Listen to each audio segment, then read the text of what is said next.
Friends hello, आज हम electricity generators की कार्यप्रणाली को समझेंगे। यहाँ ये देखिए एक व्हील दिखाया गया है जिस पर एक मैग्नेट लगा हुआ है, चुंबक। जैसे ही इस टैप से फ्लूइड को फ्लो कराया जाता है तो ये व्हील की प्लेट्स पर पड़ता है, ये देखिए, और व्हील इससे रोटेट यानी कि घूमने लगता है और साथ ही व्हील से लगी हुई मैग्नेट भी रोटेट करती है। जैसा कि आप जानते हैं कि मैग्नेट के मूव कराने पर ईएमएफ यानी कि इलेक्ट्रोमैग्नेटिक फोर्स जनरेट होता है। आप देख सकते हैं कि मैग्नेट के रोटेट करने पर इसके पास लगी हुई कॉइल लूप जिस पर एक बल्ब लगा हुआ है वो जलने लगता है। आप देख सकते हैं कि मैग्नेट के रोटेट करने पर मैग्नेट के नॉर्थ पोल और साउथ पोल की डायरेक्शन बदल जाती है, जिसके कारण मैग्नेटिक फील्ड की डायरेक्शन भी बदल जाती है।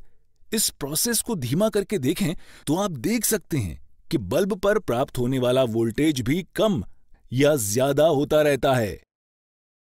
इसे आप और अच्छे से वोल्टेज डिफरेंस मीटर की सहायता से देख सकते हैं। अगर आप कॉइल लूप में बहने वाले इलेक्ट्रॉन्स की डायरेक्शन को भी ऑब्जर्व करें तो आप देख सकते हैं कि ये प्रत्येक चक्कर में बदल जाती है। इसीलिए जनरेटर से प्राप्त होने वाली करंट ऑल्टरनेटिंग नेचर की होती है, जो कि एक निश्चित समय बाद अपनी डायरेक्शन चेंज कर लेती है। इस प्रकार हमने जाना कि एक जनरेटर वोल्टेज किस तरह से जनरेट करता है। चलिए अब हम जनरेटर की वोल्टेज के मान को बढ़ाने के तरीकों के बारे में चर्चा करते हैं। देखिए, वोल्टेज का मान बढ़ाने का सबसे सीधा तरीका यह होता है कि हम ज्यादा पावरफुल मैग्नेट का इस्तेमाल करें।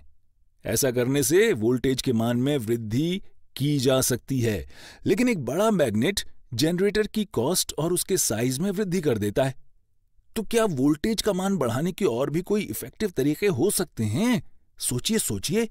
जी हाँ, इसके कई सारे तरीके होते हैं। तो चलिए सबसे पहले नंबर ऑफ लूप्स को चेंज करके देखते हैं कि वोल्टेज पर क्या फर्क पड़ता है। देखिए, नंबर ऑफ लूप्स बढ़ाने पर वोल्टेज का मान भी बढ़ जाता है। साथ ही नंबर ऑफ लूप्स कम करने पर वोल्टेज के मान में भी कमी आ जाती है। अतः अगर हमें वोल्टेज बढ़ानी है तो नंबर ऑफ लूप्स बढ़ाकर वोल्टेज बढ़ाई जा सकती है।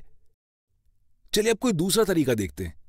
इस बार हम लूप के एरिया या कहें साइज को चेंज करके देखते हैं कि क्या फर्क पड़ता है।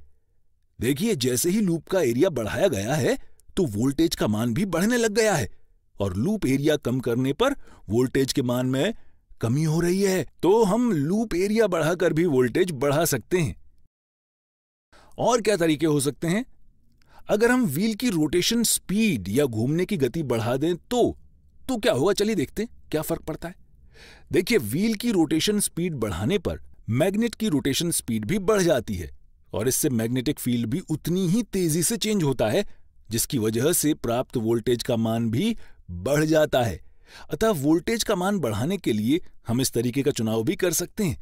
सामान्य तौर पर वोल्टेज कम ज्यादा करने के लिए इसी तरीके का उपयोग किया जाता है। तो देखिए, आज हमने इस वीडियो की मदद से यह सीखा कि जनरेटर कैसे कार्य करता है तथा उसके आउटपुट को कैसे कम या ज्यादा किया जा सकता है।